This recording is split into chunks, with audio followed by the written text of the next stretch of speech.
friend, I'm Deborah Larson. And I'm Katie Shive. And you're listening to the Redeeming Her podcast, where we aim to create a safe place for honest conversations that will inspire you to discover God's love through your pain.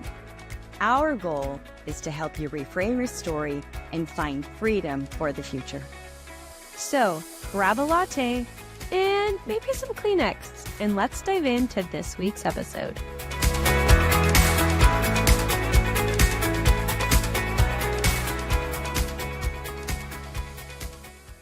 Hey guys, welcome back to another episode of Redeeming Her.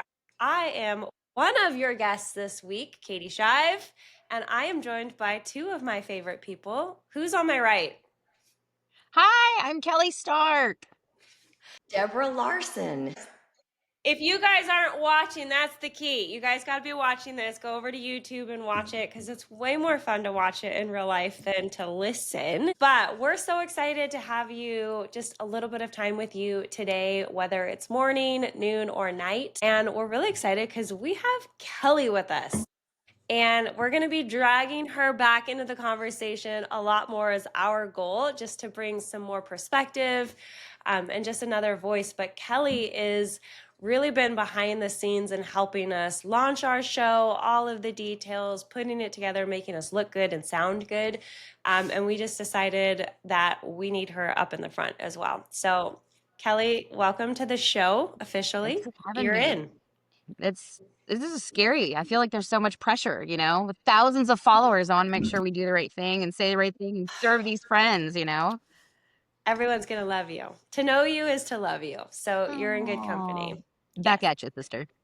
That is absolutely true. And you're stunning and you're beautiful to look at. So you're easy on the eyes. Everybody will enjoy. Go watch us. Again, go watch us. Right? Oh my God. Come see us Yeah. on YouTube. And don't forget to like and share, because what I have found is we make our plans and then the Spirit of Truth directs it. And sometimes it's in one direction and He has something specifically for you. So pay attention. Listen with the inside person and you'll get what He's saying today. So on that note, Deborah, we'll take 2 minutes for some banter, but how was your week? Anything crazy this week? Except no sleep. That's about it.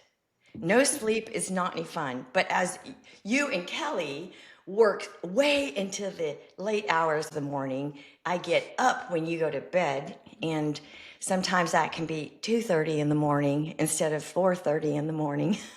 I seriously, one day I'm going to text you both, I'm up. Are we going to record right now?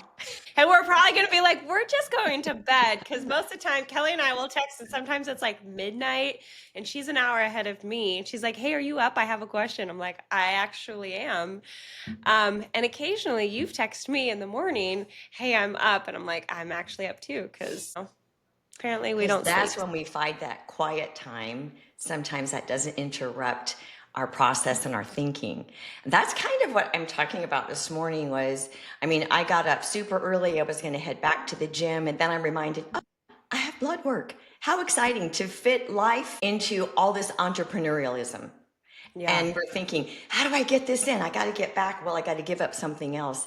And sometimes we give up things that need to bring us peace, things that need to set us focused and ready for the day. And so sometimes we wake up with really refreshed ideas. And sometimes we wake up to a baby getting up early, to a text, or to a memory. God forbid that chat room goes on in the middle of the night in your brain. You're like, I forgot to do that. It's due at 7 a.m. And unfortunately, we get up and take care of it, don't we, ladies? We do. Yep. Always be. Well, I will say I hired it was like a 90-minute call, but it was the first time I've done this, but I hired a business coach this week to just kind of talk through some things just on my back end with some stuff. And I was like, okay, we get so emotionally involved in our stuff. So I was like, I need a third-party perspective. But the one thing I really got hammered on, and my biggest homework was like, you need to be better with your schedule and protecting your boundaries. And it was actually beautiful, but really hard, because here I am, like thinking we're going to be digging deep into some of my business side of things. And one of the biggest takeaways is like, you need to be better protective, like more protective over your personal boundaries and like your time with your family. And, you know, like it's okay to not always be available and you don't always have to answer your phone when something comes in. I'm like, man, I know if I struggle with that, I'm sure all of us struggle with that. And, you know, our audience, you know, we're all working moms, working women. 100%.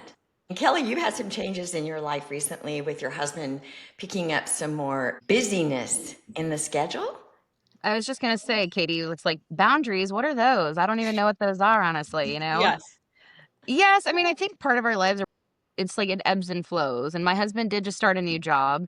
And it's like, you know, I have to give him the grace and it's my responsibility here to make sure that just the normal day-to-day tasks go as planned. Picking up the kids, getting them to sports, doing the grocery shopping, cooking the meals, packing the snacks. You guys all know normal life, right?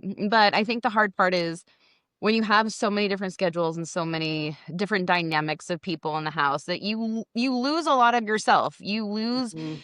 your personal space and time. It's way harder to give your yes, I think, to a lot of things that need your yes. And so I get it 100%. You get so busy just with the day to day with clients and work and just the normal daily life that at the end of the day, it's like, what did I do? Like, what did I do today? And I'm guilty of this. I have those moments where I'm like, I don't even know if I like prayed today. Did I eat a meal? Like, that's Did literally I what eat? every day feels like for Yes. me. Yeah. And I'm sure everybody, you know?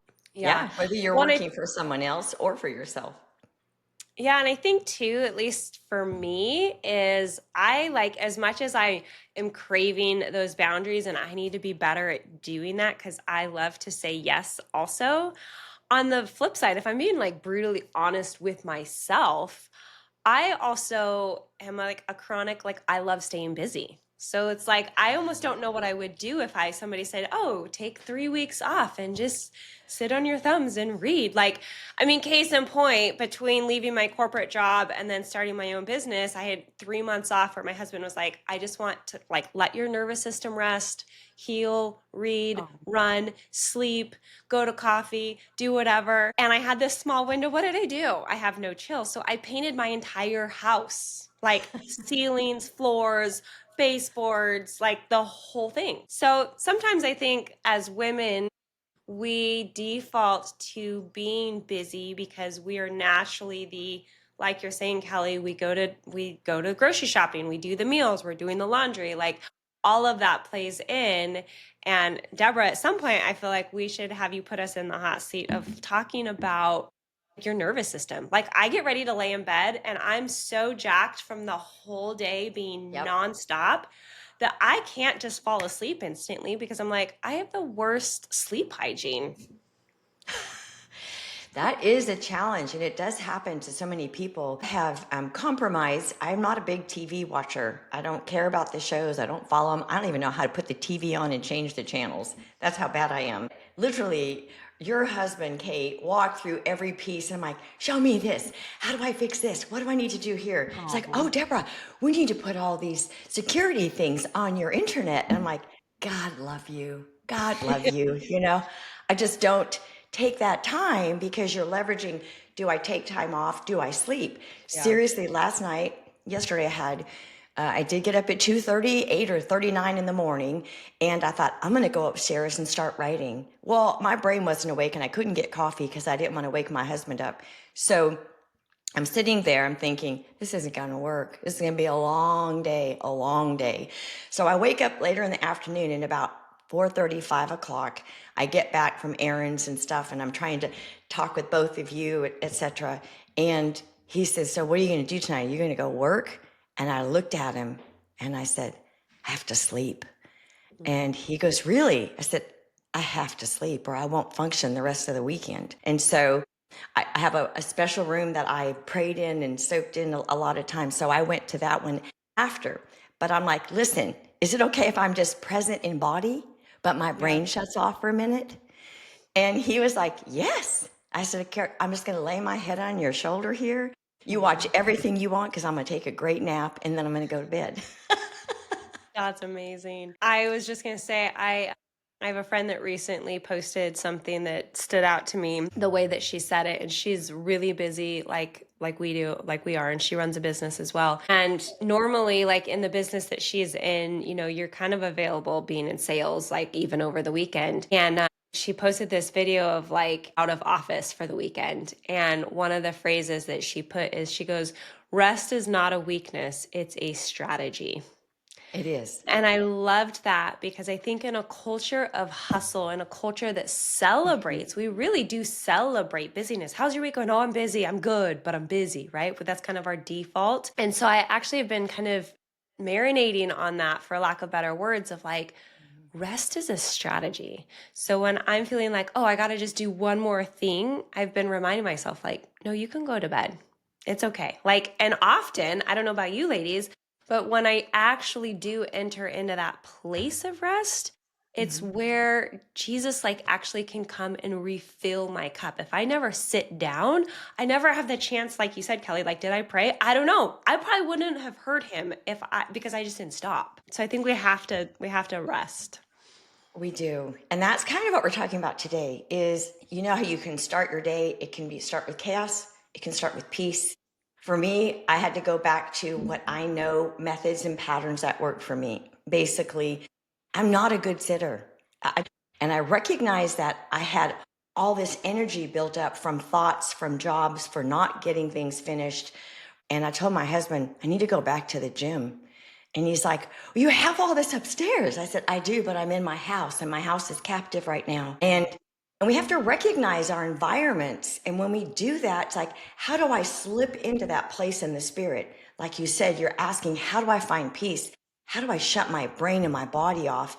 And so when I go back to the gym, I get on a treadmill and I have ear pods on, like, don't talk to me. The body language, I'm not available. And I'm walking because I'm listening, and then I'm listening to hear the voice of the spirit. And the reason why I do that is because I need to let the energy out and feel like I can get energy, because when you move, your body makes energy, right?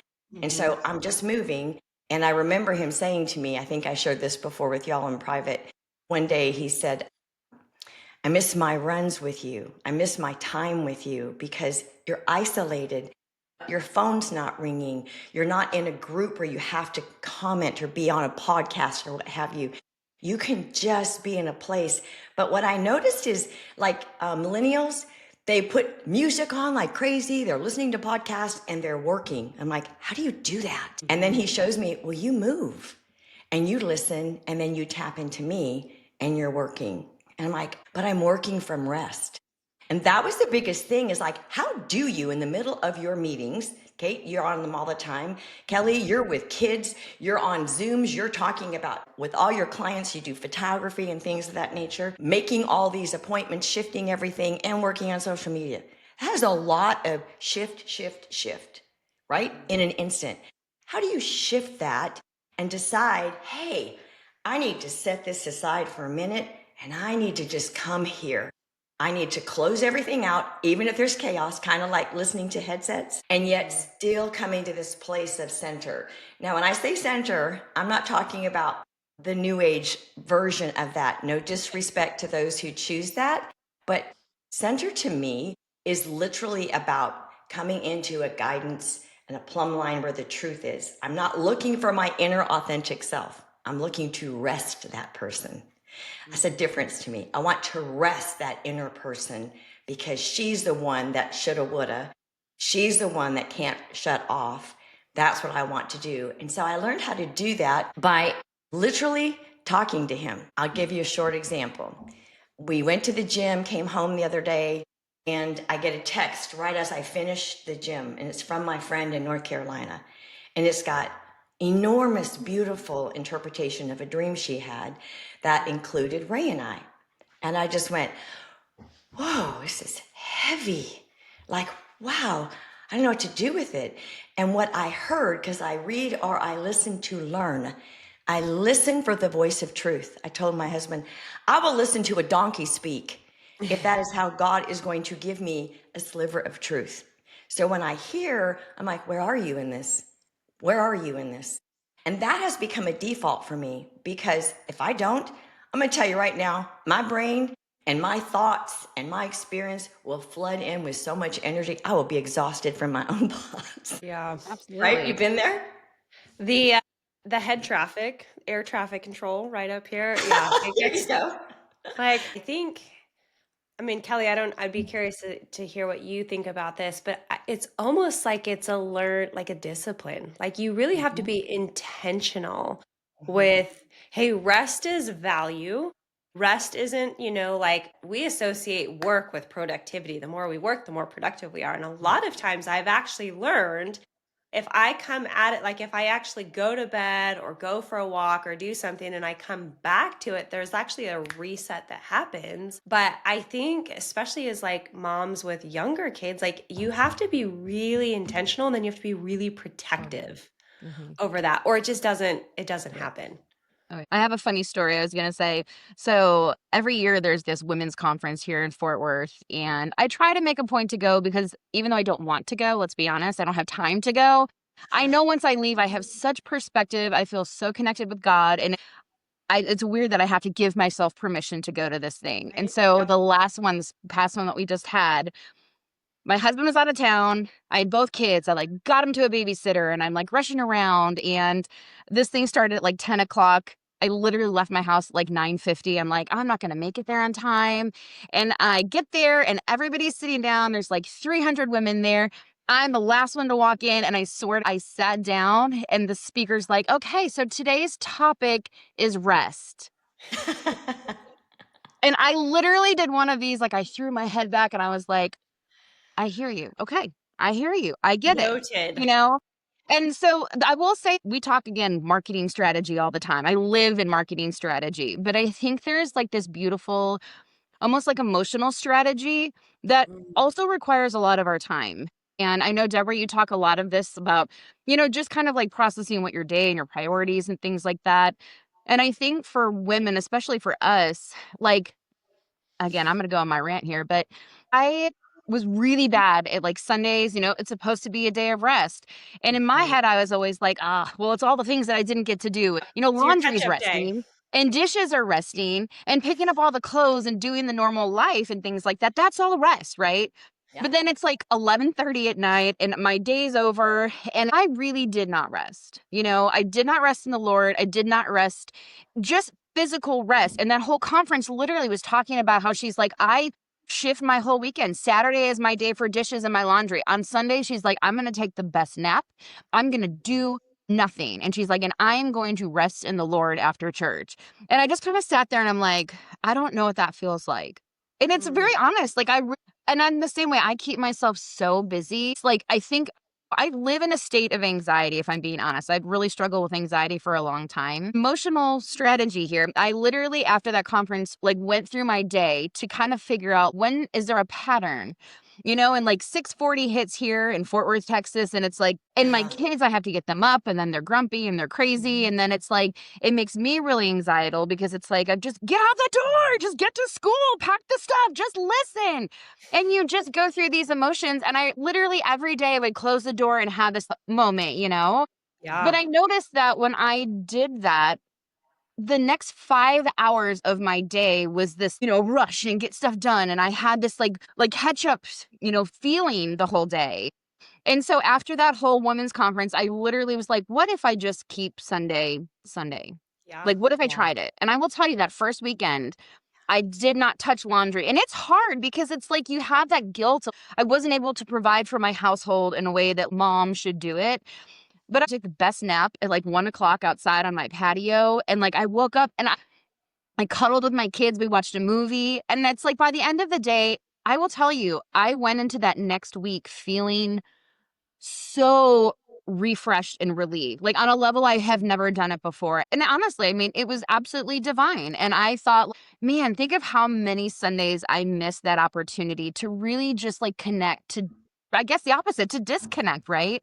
And Right. so again, I'm late to the whole women's retreat. I'm, saying yes to all the things and putting myself out there. And I have nothing left to give at the end of the day. And so I really try to like make my Sunday my day of rest. I try to get up even 10 minutes earlier just to do all the things that I know I need to do for the kids. And I don't have that like panic feeling anymore. And I will tell you, I think if you kind of go through your day and you think about, I miss lunch every time. And like come nighttime, I'm like, I want to eat all the things, you know? And I Yeah. literally had to like dissect my whole day because I'm not taking care of myself. And Yeah. like I said, at the end of the day, I've done everything under the planet and I know I've checked the boxes, but I can't name one thing that I've done. For that, though, I mean, as moms, we by default are nurturers, so we care for everybody else. That was the one thing that my mom told me early on is she's like, you have to learn how to take care of yourself because naturally nobody else does. Right? Right. Like, not to say that nobody, I mean, my husband's very great at taking care of me, but you get the point of like, as moms, we, especially having kids, and Deborah, even you, it's like, I hear your schedule. I was like, you don't have small kids and you're still feel just as busy as we are. Um, and so it's like, I do think that we have to learn how to respect the Sabbath. And I'm saying this more of like, hey, I need to do this too, but I'm actually going to practice your model on Sunday. I am going to let my laundry take a rest. I'm going to give my dishes permission to take a rest. Exactly. I feel some satire there, but yeah, I think it's an intentional thing, but how much more do we get filled up? Do we connect with him? I mean, I also think on the opposite, how much have I missed? And there's no shame in that, right? I think, Deborah, what you were connecting into is like, it's this drawing, like he yearns, just like you think about with your husbands. Like if we were just busy around them all the time, but never had a moment to like put our head on their chest and be like, I literally had a moment actually a couple weeks ago. This is a beautiful case in point. We were super busy, we're just doing the life of raising kids. Did you get pick up? I got drop off like this, okay. And I was cooking dinner and my husband comes home from work and he comes into the kitchen and I just give him this hug and I kind of exhale into his arms and I look at him and I said, I miss you. Yeah. And here's the point. He's physically there. We sleep in the same room. Like we're constantly around each other, but there was that, but I miss you and your presence. And I think that's really how the Lord is with us too. And the cool part is he's always there when we just stop and recalibrate. That's kind of what we were saying before we started when I was praying was I don't want to talk about him like he's not here present.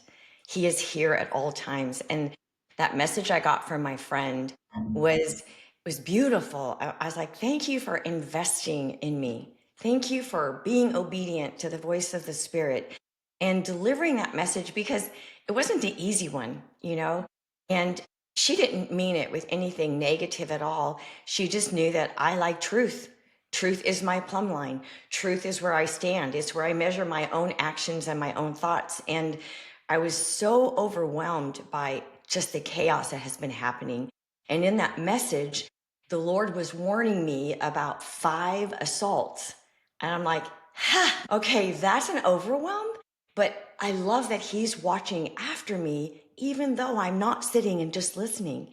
So I've understood a couple of things. Rest does not mean immobility. Rest means presence because he's our relationship. So when I sat down with my husband, I said, listen, I'm going to be here in body. Can I just do that? And he says to me, I love when you lean on me. I'm like, you do? I think I'm like cramping your style. He's like, it just feels so good to be able to hold you and cover you because you are so strong. Often he tells me, I feel like you don't need me. And I said, I do need you, but I need you in that way. I need you to fill in the spaces that I can't get to or the places that I need to just say, I need to be a real girl. I just need to be a person instead of the roles we carry. And he reminded me the other day, the Spirit did, is about relationship, Deborah. When you're in, and he had me go take a bath. I was like, okay, I can do this. So I sat down and we have this new bathtub. It's so big that 3 of us could fit in there. It looks like a jacuzzi. And I'm laying down with this much water, I can get from head to toe and barely touch the end of it. And I'm laying there and just listening and feeling. And he's just speaking to me. I'm like, I miss you. I miss this. And it calmed my body down and it calmed my spirit. And I did say to him, what truth is in this message? What is your truth that I need to see? Because it was about offense. It was about people that are offended at God. And I'm like, am I offended at you?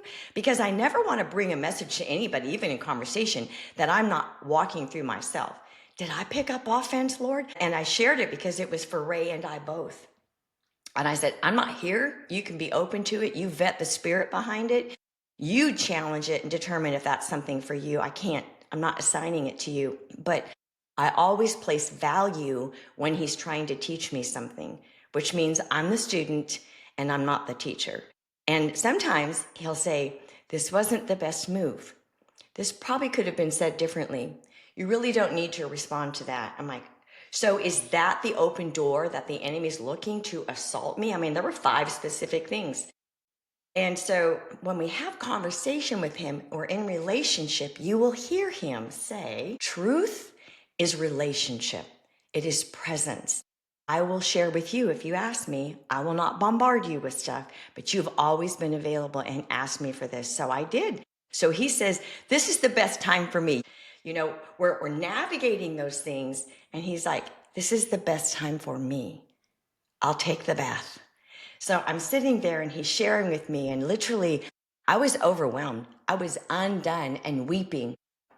If there is anything in me that has picked up offense against you, then I need you to show me. And he showed me 3 things that was totally off my radar. I said, because we don't often know what we pick up in the busy course of life. For instance, why didn't my husband fold those clothes? He saw those clothes sitting there. He walked right by and he expects it's my job and I got to separate mine from his, and you're a grown up. When did it become my job to make sure all the groceries are done? You know, those are real life issues, ladies. I know people listening are going to be like, yes, yes. And so what happens? We pick up offense. We're like, that's not fair. You say you support me. How are you supporting me? This is my language. But what we don't recognize is that it leaves this residue inside of us. And when we add those things in our space, then the Holy Spirit's like, you're separating yourself from me because I can't just share this with you. You're not in a place to receive. And that's the place where I think we forget. I was getting my roots colored yesterday, and the gal was sitting there. I love her. I love her so much. And I said, talk to me about what you're feeling with all this energy around Halloween, because you're a big feeler. How's that working for you? She's like, Deborah, she just like something so big. And so she was asking me, this is my babysitter said when I was younger, this is how I learned to hear and trust and discern. And I said, she goes, how do you do it? And Ray and I asked me about it this morning. I said, the Holy Spirit gave me one easy thing, and we've shared this before, but it's worth repeating.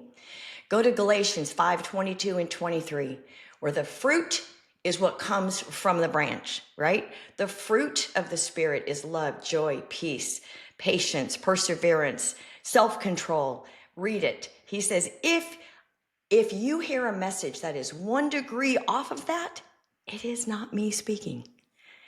So I said, that's why I said, oh, so if the donkey talks to me, I just need to look for that. Exactly. Right? But Rachel went, wow. I said, well, if you get in a boat and you're chartering to go across the ocean and they put the navigation off 1%, where are you going to end up? She said, on the other side of the world. Yeah. So we have to look at those pieces and then seek where it is. What happens when you're in a strong conversation with your partner? I was going to say, we don't have those. I don't know what you're talking about. Strong conversation. I know, because we're the perfect women. We're walking in all the authority. Of course, I'm kidding. Yes. Strong conversations. Very familiar with those. Yeah, and you and your husband both work from home. Mm-hmm. And Kelly, I'm sure your husband does at times too. Or when he comes home, it's in the middle of your stuff. And so I don't have littles, and that's how it's kind of funny. But here's what he said to me. He said, do that and plumb line your emotions. Don't judge the other, because you can't. And so this is what I say to him, ladies, all of you listen. This is your job. That's not my job. You came to redeem. I'm not here to fix it. So I need to separate my emotions from it, and then I take it to the Spirit. How are you going to fix this? Because I need you to do this, this, and this, and this, and this, and say those things. Yeah. He said, it was smart saying it to me and not to someone else, right? Because that can happen. So I want to give a couple of scriptures here that I think are relevant. And I actually did look them up. So John 16:13. Let me read this for you. It says, but when the truth-giving Spirit comes, he will unveil the reality of every truth within you, not your spouse, not your colleague. He won't speak on his own, but only what he hears from the Father. So he's not like using his opinion. He's connecting in the Godhead. And he will reveal prophetically to you what is to come. So when my friend said this, listen, and then she marcoed me and she goes, let me give you what I meant by these words. And I went, the messaging?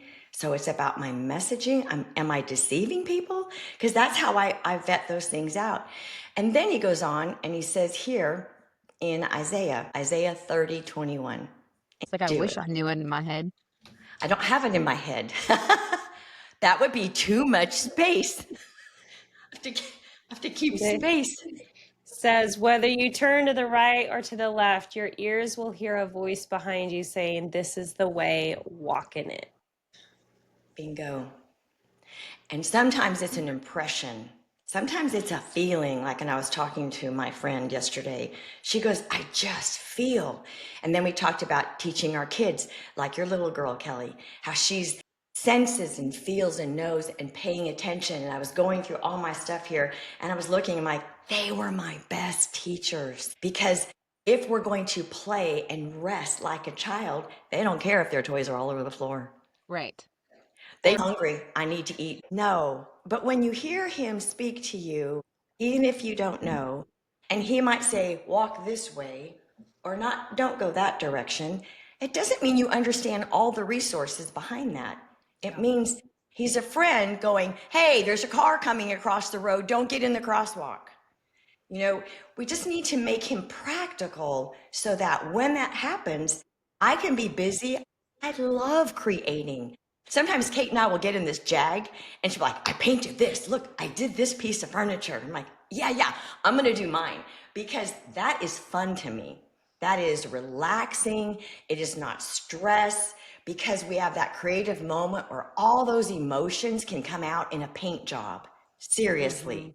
So that to me is fun, but that's not what people call rest. Like sit there, meditate all day. Yeah, I'm sure there are great times for that, but it might just be in the morning, pause a few minutes. Don't rush out that door. Your kids will be fine. They'll find the refrigerator. And they do. Those are the measures where it says practice it. Pause and practice the spirit of truth. So your default is, what is the segment you're trying to have me see in this scenario? What am I doing when I can't fit somebody else in that day? And when you look at your schedule and you're like, I don't know how I'm going to do this. And we give up all the personal time and we wouldn't do that. We'd be in trouble with the employer's laws, right? You have to give people a break. You have to do those things. And so it's more about having him present with you so that you're practicing that. When you get up, I want my default to be, what is it you're trying to say to me? Because I need to hear it. Because when I shut down everything. No joke, ladies. I'm sure you are too. And you have your things, right, Kelly? Do you have a scenario you'd like to share? No, honestly, you gave me what I call my Oprah aha moments.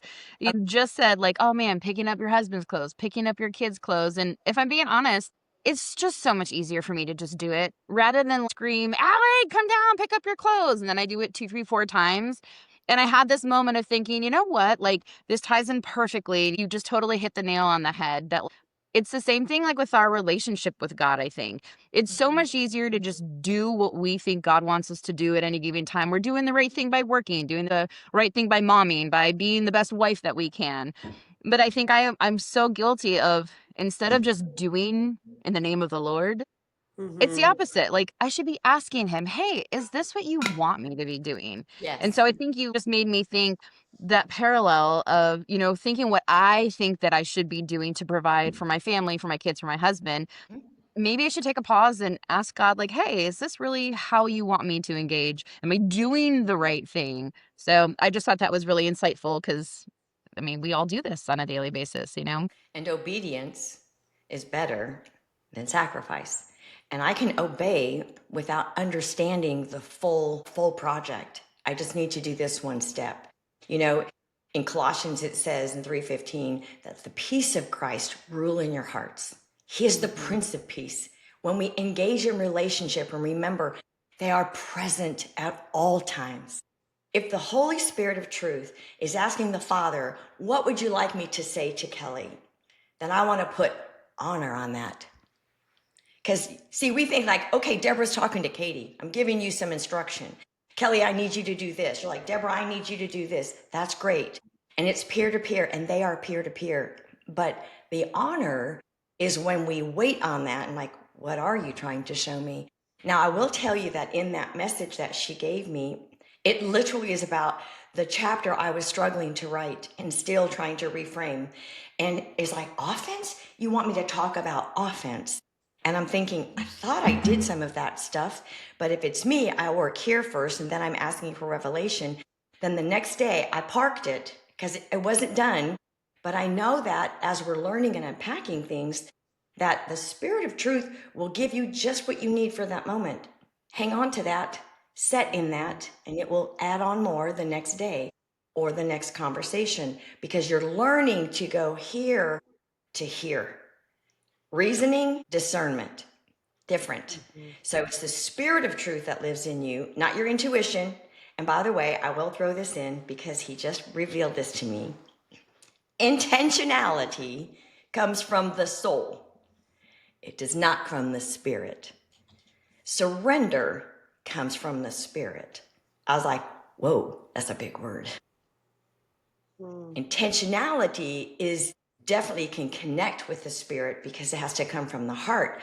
Because he says, your lips are moving, but your heart is so far from it. So the intentions of the heart can be evil, but the intentions of the spirit will be holy in a place of surrender. I'm yielding to what he's saying, asking for direction. That to me is surrender. That's not slavery. So when we're walking like that, it's like, what is it I need to see?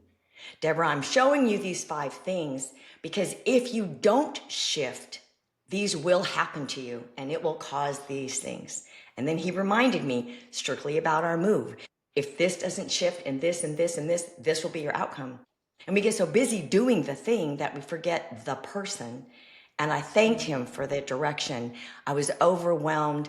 I was concerned and I stopped inside. I'm like, I need to slow it down. I know we have deadlines. I know we want to launch. I know all those things. But if I don't sit here, it will be tragedy. And that's what he said. So in that, I want to encourage you that however you fit him into your relationship, whether you put on a headset and you're listening and then it just drowns out your thoughts, because I do know that. It brings the chatter down to a numb white noise and then you can connect. Or whether you go move or you run or you sit and read, decide, I'm going to let him interrupt me all day long. In the middle of a Zoom, Kate, love you, will text me, Deborah, da, da, da, da. And I'm like, I love that. But I'm also know that I'm pulling on her and I never intended, she knows that. But I want to say this publicly because most of us have a hard time working with women. I am so grateful for you two because we stand for character and truth. We don't look, we're not carrying a badge of offense. We're not saying I'm not enough. And like we have each other's best in mind. And how can I serve you better? And how can I do this? And I'm on your side. And I love that because that's a gift. That's a gift from the Spirit to me. And I think for one another. So I want to recognize that and thank you for this. We love you. You're so good. Back at you. Yeah. Right? This is so fun. So Proverbs 3, 5, and 6. In every way, all your ways, here, here, and here, right? Acknowledge him and he'll direct those paths. He is not impressed with your perfection, your talents, your title. He's not impressed with your gifts and all that you do and all that we produce. He is impressed with the person that he imprinted you and I to be, that we would sit with him and offer it to him as an offering. What are we doing today? How can I honor you? How can I bless you? I think that's where we should camp when we're talking about relationship to the Spirit. I love that. So I good. love it too. Okay, here I'm going to do this and we'll close. Romans 8. We cannot use the wisdom of man to change the root of our thoughts. We can upgrade our positivity and even employ systems that work throughout the day. But internally, we are still driven by what we believe and who we believe in. Those are things I think is super important. It is only by the Spirit of truth that you will find peace, not in methods, not in patterns, not in controls and boundaries that we all use and they're all good. But if you don't operate from a center of peace and our mindset is on Him, where our intentions are fueled by Him, we will still have the same constraints every day. And we'll be doing another podcast on this topic. Yes. Well, we are not short on things to talk about. That's for sure. So I know. I think See, this was all about obedience. we should bookmark that and bring it in for another day. We should. I have to say that when the Spirit of Christ empowers your life, you are not dominated by the things of the flesh or our culture, but only by the Spirit that lives within. So with that, I bless you and I bless all of our listeners. And I thank you for being faithful and for commenting and letting us know your feedback, because I do know that not all the wealth of God lives in us. It's a collaborative event, being the king, the daughter of a king, and in the kingdom of God. And I want to invite you there. Please feel free to write us, share this information, and give us some thoughts and feedback so that we can comment on that as well, because we can learn from you. Love it. Cool. Well, that we're gonna land the plane right here. So good. Hope you guys got some nuggets out of that. Definitely have a couple things that I need to go kind of sit with as well, as we always do. I feel like, just the Holy Spirit brings so much in these episodes. So thank you guys for listening. As we've all said, like, share, subscribe, go find us over on social media. And until then, we'll be in your car, in your ear, in your house sometime next week. Thanks for listening, guys.